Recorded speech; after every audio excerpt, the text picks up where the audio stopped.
많은 분들이 좋아하시고 또 많은 분들 아시는 FBI 국장 캐시 파텔의 글입니다. 어제 개인 SNS인 플랫폼 X를 통해서 게시가 됐는데요. 한번 읽어봐 드리겠습니다. 제임스 코미와 같은 전 FBI 지도부는 파이서 절차를 조작해서 대통령 선거를 조작하려 했고 진실을 숨기기 위해 거짓말을 했습니다. 이제 우리는 그 문제를 바로잡기 위해 나섰고 미국 국민은 곧 투명성의 물결을 보게 될 것입니다. 이라는 글을 남겼습니다. 들으신 대로 보시는 대로 더 덧붙일 말이 없이 이 선거에 대한 그런 개입, 그런 거를 진실을 파헤칠 것이다 라는 내용이고요. 제가 어제 올려드린 영상에서도 나왔듯이 보신 분 많으실 텐데요. 트럼프 대통령님도 글을 쓰셨습니다. 캐시 파텔 FBI 국장과 굉장히 비슷한 내용의 글, 비슷한 맥락의 글을 그 본인의 SNS인 트루스 소셜에 올려서 며칠 전부터 굉장히 화제가 됐었어요. 저도 그 내용을 어제 영상으로 전달을 해드린 거고요. 간단하게 그 글을 요약을 해드리면 바이든 뒤에 있는 오토펜, 자동 서명 기계를 오토펜이라고 합니다. 이 오토펜을 통제하고 있는 사람이 선거까지 건드렸고 그것을 파헤칠 것이고 그 싸움은 이제 막 시작되었다라고 트럼프 대통령이 좀 요약을 하면 그런 식으로 글을 쓰셨습니다. 해당 캐시 파텔 FBI 국장의 글에는 본인이 폭스뉴스와 인터뷰를 한 영상까지 밑에 같이 첨부가 되어 있어요. 제가 저작권상 그 영상을 여기서 틀어드릴 수는 없지만 중요한 것은 글에는 곧 투명성의 물결을 볼 것이다 라고 이렇게만 나와 있는데 그 직접 폭스뉴스랑 인터뷰한 내용을 들어보면 많은 이야기가 있는데요. 여러분 뭐라고 하는지 이것도 요약을 해드리겠습니다. 제임스 코미, 맥케이브, 스트록은 의도적으로 연방법원에 거짓말을 하여 대통령 선거를 조작했습니다. 그들은 라틴 아메리카 국민의 파이서 절차를 왜곡했을 뿐만 아니라 문서를 은폐하고 숨겨서 사람들이 봐서는 안 될 방에 보관했습니다. 그리고 우리가 지금 와서 이 문제를 해결하게 되어서 다행입니다. 그리고 여러분은 곧 투명성의 물결을 보게 될 것입니다. 이렇게 인터뷰를 했습니다. 그리고 그 다음에 앵커가 또 질문을 했어요. 뭐라고 질문을 했냐면 그게 무슨 말씀이세요? 이렇게 되물었어요. 그러니까 캐시파텔이 하는 말이 굉장히 어떻게 보면 좀 추상적이고 투명성의 물결을 보게 될 것이다. 이런 말이 우리가 그냥 딱 들었을 때 무슨 말인지 이제 추상적으로만 느낌이 오잖아요. 그래서 앵커가 이렇게 질문을 했는데 무슨 말이냐 라고 했는데 이 캐시 파텔 FBI 국장이 뭐라고 대답을 했냐면 1, 2주 정도만 기다려주세요. 이렇게 대답을 했습니다. 확실한 건 지금 드러난 게 이 캐시 파텔과 트럼프 대통령이 무엇인가를 조사 중이고 한두 주만 기다려달라 이렇게 답을 직접 폭스뉴스에 나와서 했다는 것이죠. 당연히 이게 지금까지의 미국의 어떤 석연치 않았던 지난 2020년 대선 그 자체를 완전히 뿌리 뽑고 모든 게 드러난다 그런 이야기는 아닐 겁니다. 여러분 맥락상 그런 이야기는 아니에요. 잘못 좀 오해하고 계신 분들이 있어서 말씀을 드립니다. 그러나 여러분 제가 계속 말씀드리는 거 뭐 큰 거 온다 큰 거 온다 그런 이야기가 아니고 확실한 것은 이 작은 것들이 쌓이고 있다라는 거예요.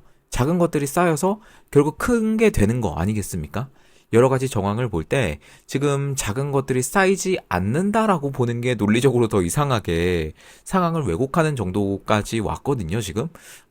오늘 인터뷰에서 중요한 몇 가지가 나왔습니다. 먼저 트럼프 대통령도 SNS 글에서 언급한 제임스 콤이라는 사람이고요. 트럼프 대통령이 여러분 제가 지난 영상에서 글이랑 SNS 글은만 좀 이렇게 해석을 해드렸는데 제임스 콤이랑 오바마를 이제 싸잡아서 이렇게 말을 했어요. 그래서 이 제임스 콤이라는 사람을 트럼프 대통령도 언급을 했고 이 캐시 파텔 이분도 언급을 했는데 이건 말씀드린 것처럼 그러니까 똑같이 등장했다. 그래서 도대체 이 사람은 누구인가? 이 제임스 콤이라고 하는 이 사람은 누구인가에 대해서 먼저 알아봐야 되고요. 두 번째는 이 캐시 파텔의 인터뷰에서 등장한 FISA 파이서라고 하는데 Foreign Intelligence Surveillance Act라고 해서 외국 정보 감시법이라는 거예요. 한국말로 하면. 그래서 왜 캐시 파텔이 이것을 언급했을까? 이 두 가지 관점에서 이 글을 보셔야 합니다. 먼저 이 파이서 외국 정보 감시법에 대해서 간단하게 알게 되시면 제임스 콤이라는 인물을 이해하시는 건 이제 자동으로 이해가 되실 거예요. 그래서 이 파이서 법안은 무엇인지 도대체 무엇인가 한번 알아보도록 하겠습니다. 말씀드린 것처럼 한국어로는 외국정보감시법입니다. 법률의 일종인 거죠. 미국 내에서 외국 정보기관이나 스파이 활동을 감시하기 위해서 미국 정부가 비밀법원이라고 하는 일명 파이서 콜트라고 해요. 이것의 허가를 받아서 어떤 그 개인이나 조직이나 이것을 도청을 하고요. 그러니까 감시할 수 있게 만든 법률입니다. 일종의 법안인데 우리가 그냥 생각하는 법원이 있어요. 뭐 사법부 우리가 뭐 대법원, 고등법원 이런 것처럼 미국에도 연방법원이 있고 이렇게 법원들이 있는데 그런 법원이 아니라 여러분 사실 비밀 법원도 있다는 겁니다. 비밀 법원. 파이서 콜트. 일반 법원과 달리 모든 절차가 비밀리에 진행이 되고요. 연방 대법원장이 임명한 11명의 판사로 구성이 됩니다. 좀 흥미로운 내용이죠, 여러분. 미국 정부가 특히 이 외국의 스파이에 대해서 감시를 하려고 할 때 사전에 승인을 받는 법원 정도다라고 이렇게 보시면 됩니다. 근데 여러분 딱 들어도 뭔가 비밀이니까 이거 좀 악용될 소지가 있어 보인다라는 생각이 드시지 않습니까? 네, 맞습니다. 감시나 영장 발부가 완전히 비공개로 승인이 되기 때문에 정부가 허위 정보를 제출을 해서 제대로 검증하기 어렵다라는 비판이 당연히 있고요. 이 파이서 법률은 1978년에 제정이 되었어요. 말씀드린 것처럼 특정 개인이나 단체를 감시하고 도청하고 이런 게 가능하기 때문에 굉장히 위험한 제도이기도 합니다. 그런데 이게 언제 악용이 되었냐면 2016년에 미국 대선 당시에 트럼프와 힐러리가 맞붙었었던 대선이죠. 그때 트럼프 캠프의 조력자가 있습니다. 카터 페이지라는 사람인데요. 이 카터 페이지를 감시를 하기 위해서 당시 FBI가 이 법안을 이 법안을 이용했다라는 의혹이 있는 거죠. 여러분 이해가 가시죠? 이 FBI가 이 법안을 이용을 한 겁니다. 이 외국 정보 감시법을 이용해서 트럼프 캠프를 감시를 한 거죠. 이 FBI가 근거가 약한 문서, 일명 스틸 문건이라고 합니다. 이것을 이용해서 파이서 영장을 받았다라는 의혹이 제기가 되었고요. 이것이 바로 이 법안을 남용한 거 아니냐, 이런 정치적인 논쟁까지도 번지기 시작을 한 겁니다. 쉽게 생각해보면 여러분 우리나라에서도 그 윤석열 대통령님 관저에 계실 때 1월 달이었죠. 엄청 추운 날이었었는데 일명 딱풀 영장을 발부를 해가지고 공수처가 서부지법에 뭐 영장 쇼핑 이야기도 있었고 그런 식으로 해서 공수처가 진짜 그렇게 막 관저까지 쳐들어가고 말 그대로 쳐들어가고 그렇게 했었던 적이 있었죠. 그런 거랑 비슷하게 미국의 이 사례도 영장을 그런 식으로 스틸 문건으로 근거가 약한 어떤 문건을 통해서 발부를 해서 그것도 비밀 법원에서 트럼프의 선거 캠프를 감시하고 도청하고 그랬다는 내용이 지금 있는 거예요. 이 영장만 받아내면요, 말 그대로 전방위적인 도감청이 가능해지고 이 법률에 의하면 미국인이 아니라 뭐 외국 국적자여도 그런 거 상관없습니다. 미국 법이기 때문에 그냥 전 세계 어디에 있든 진짜 미국 땅이 아니라 그 어디에 있든 진짜 뭐 베네수엘라에 있든 북한에 있든 그리고 대한민국에 있든 그 비밀 법원에서 영장 하나만 받아내면 바로 도청 감청이 다 가능한 거예요. 여러분 이게 미국입니다. 소름 아닌가요? 그래서 이 파이서 법안은 간단하게 말씀드리면 이 정도인 거예요. 이해가 되시죠? 자, 그렇다면 이것을 주도한 사람이 누구냐? 2016년에 이 트럼프 대선 캠프 감시를 주도한 사람이 누구냐? 라는 게 바로 다음에 말씀드릴 제임스 코미라는 사람입니다. 제임스 코미, 미국 연방수사국 FBI의 제7대 국장이고요. 2013년에 오바마가 임명을 했습니다. 근데 이제 트럼프 대통령 재임 중인 2017년에 잘렸어요. 네. 앞서서 이 파이서 법안에 대한 이야기를 들으셨다면 이제 이해가 가실 거예요. 바로 그 법안 악용 논란의 이제 중심 인물이 바로 제임스 코미입니다. 트럼프 대통령 측은 계속해서 이 제임스 코미가 주도를 해서, 물론 그 뒤에는 또 거대한 세력이 있겠죠. 그 글에는 오바마나 그런 사람을 또 이렇게 언급을 하긴 했는데, 이 비밀 법원, 파이서 콜트를 이용해서 트럼프 캠프를 감시했다라고 이렇게 이야기를 하고 있는 겁니다. 앞에서 우리나라를 예시로 들었는데요. 뭐 공수처 오동훈 마냥 그렇게 한 거죠. 공수처랑 이 FBI를 비교하는 게 조금 민망한 수준이기도 합니다만 뭐 이해를 돕기 위해서 말씀을 드립니다. 여러분 그리고 지금 캐시 파텔이 있는 FBI랑 당시 제임스 코미가 있는 FBI는 완전히 다른 조직이 됐어요. 그걸 좀 이해하시고 들으셔야 돼요. 완전 탈바꿈한 겁니다, 지금. 좋은 쪽으로요. 그리고 트럼프 일기 때 트럼프 대통령님도 탄핵을 당할 뻔했던 거 기억하시는 분도 계시고 지금 좀 시간이 지나서 잊으신 분도 계실 텐데요. 그 당시에 트럼프 캠프가 무슨 러시아랑 내통을 하고 뭐 공모를 했다 이런 식으로 완전히 그 몰아가가지고 그 당시에도 완전히 조작으로 드러나서 거짓 판명이 난 사례입니다. 아무튼 그 수사도 지휘한 사람이 바로 제임스 코미입니다. 이 코미가 해임된 이유도요. 트럼프 대통령님이 이 수사를 가지고 정치적 음모다라고 주장을 하시면서 해임을 한 거예요. 2017년에 해임이 됐으니까 지금 8년 정도가 지난 뒤에 트럼프 대통령님과 새롭게 임명된 이 FBI 국장 캐시 파텔이 같이 이 사람을 언급하면서 파이서 법안 이런 것도 언급을 하면서 기존에 있었던 행위에 대한 다 수사를 다시 하고 있고요. 1, 2주만 기다려라. 나올 거다. 뭐 새로운 어떤 투명성의 물결을 볼 수 있을 거다. 이런 식으로 여러분 이야기를 지금 하고 있는 겁니다. 여러분 전체적인 스토리를 요약을 해서 전달을 해드렸는데요. 그 누구 말처럼 극단적으로 단순화해서 말씀을 드린 거예요. 누군지 아시죠? 그 토론 보셨으면 아실 겁니다. 이 뒤에 또 어떤 큰 세력이 있고 물밑에서는 어떤 움직임이 있고 이런 거는 사실 우리에게 드러나는 그러니까 일반 시민들이 알 수 있는 정보는 사실 굉장히 한정적이긴 합니다. 그럼에도 불구하고 뭔가 작은 게 요즘 이렇게 좀 많이 쌓이고 있다는 느낌 드십니까? 이 미국 측에서? 여러 가지 여기까지 스토리를 들어보신 분들은 또 뭐 이런 이야기나 뭐 이런 마음을 가질 수가 있어요. 아니 뭐 선거에 대한 거 뭐 다 파헤치는 거 아니네. 말 들어보니까 그냥 제임스 콤이라는 사람하고 저 법안 남용에 대해서 그냥 그 사건에 대해서 수사하고 처리하려고 하는 거네. 에이 뭐야 별거 아니네. 뭐 트럼프 캐시 파텔 말만 많고 하는 거 없네. 라고 많은 분들이 생각하실 수가 있고요. 또 그런 식으로 댓글을 달아주시기도 하십니다.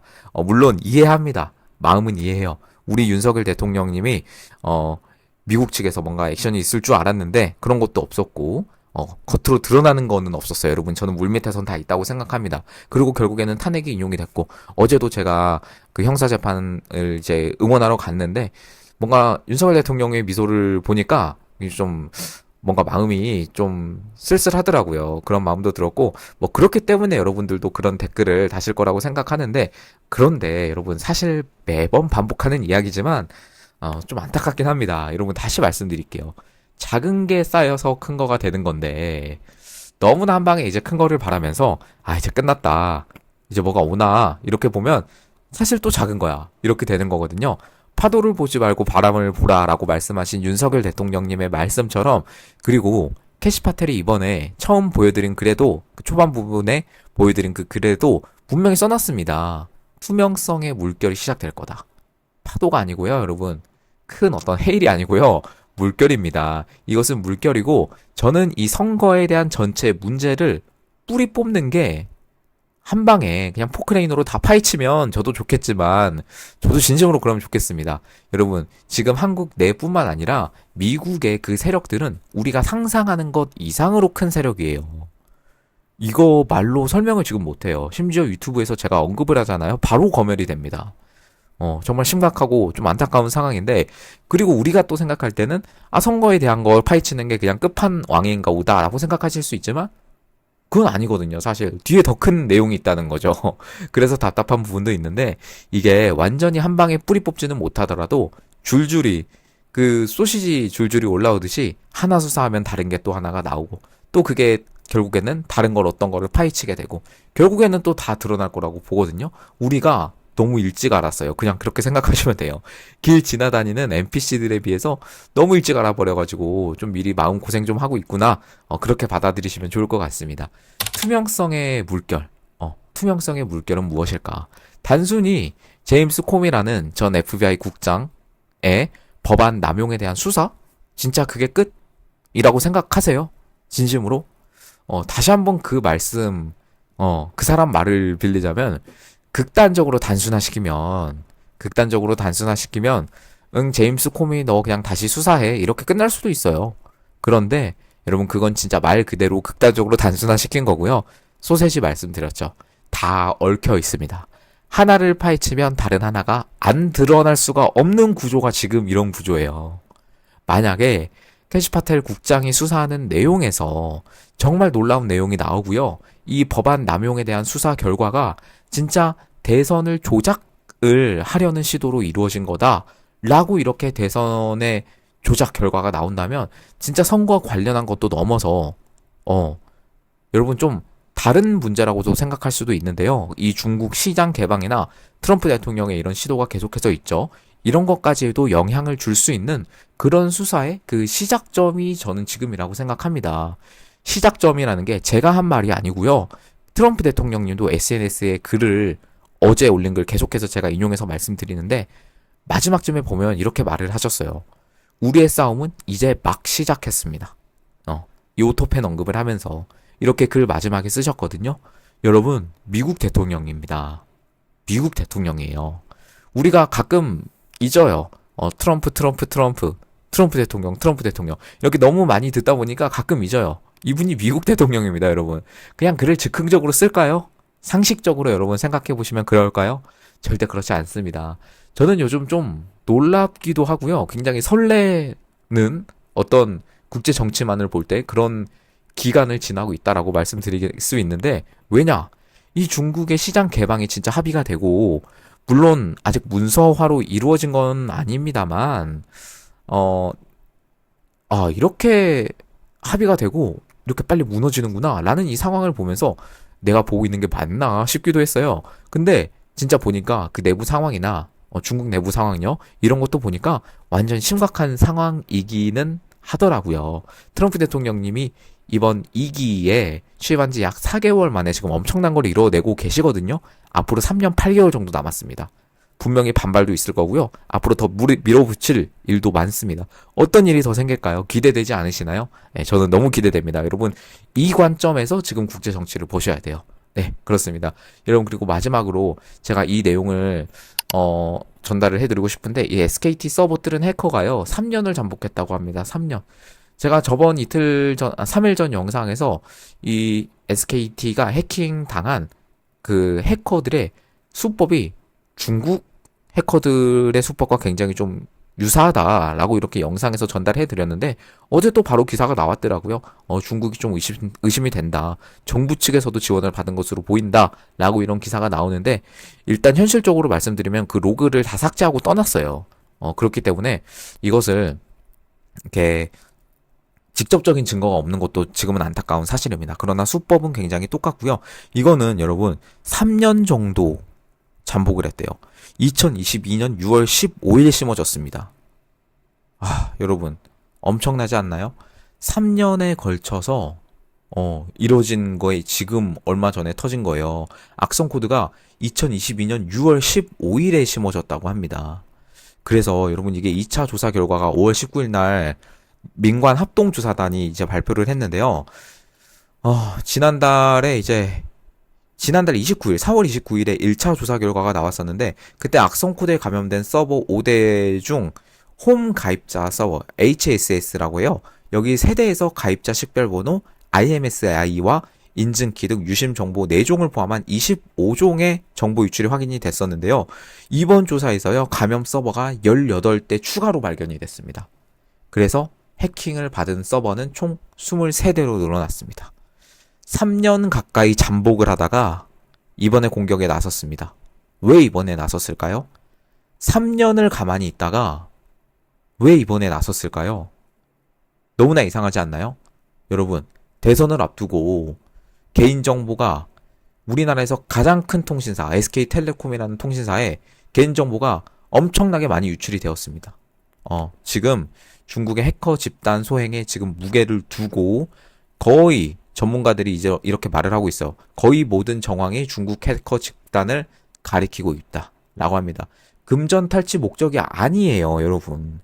금전 탈출을 3년을 그 말 그대로 존버를 하면서 이렇게 하고 있겠습니까? 상식적으로. 그때 했겠죠.